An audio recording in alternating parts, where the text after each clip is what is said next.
তেজপুৰ চহৰৰ উত্তৰ দিশত এটা সৰু টিলাৰ ওপৰত আছে মহাভৈৰৱ মন্দিৰ। এই মন্দিৰত হিন্দুসকলৰ আৰাধ্য দেৱতা শিৱক নিতৌ পূজা কৰা হয়। কথিত আছে দাপৰ যুগত এই মন্দিৰটো বান ৰজাই নিৰ্মাণ কৰিছিল আৰু তেওঁৰ জীয়ৰী উষাই সদায় পূজা অৰ্চনা কৰিছিল। মন্দিৰৰ মাটিকালিৰ পৰিমাণ 159 কঠা 3 লেচা। মহাভৈৰৱ মন্দিৰৰ চাৰিওফালে অজস্ৰ শিলাখণ্ড সিঁচৰিত হৈ আছে আৰু ইয়াৰ পৰাই অনুমান কৰিব পাৰি মূল মন্দিৰক কেন্দ্ৰ কৰিয়েই আন বহুকেইটা মন্দিৰ নিৰ্মাণ হৈছিল। মহাভৈৰৱ মন্দিৰৰ ভিতৰত 3.2 মিটাৰ ওখ আৰু 2.3 মিটাৰ প্ৰস্থৰ এটা বৃহৎ শিৱলিংগ আছে,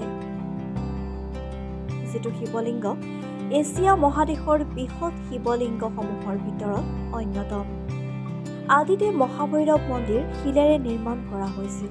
সময়ৰ গতিত বিভিন্ন প্ৰাকৃতিক কাৰকৰ ফলত মন্দিৰৰ তোৰণৰ লগতে বিভিন্ন অংশ ভাগি ছিগি যায়। সেয়েহে পৰৱৰ্তী সময়ত আহোমৰ তুংখুঙীয়া বংশৰ দ্বাৰা দান দিয়া দেৱোত্তৰ ভূমিত এই মন্দিৰ পুনৰ নিৰ্মাণ কৰে।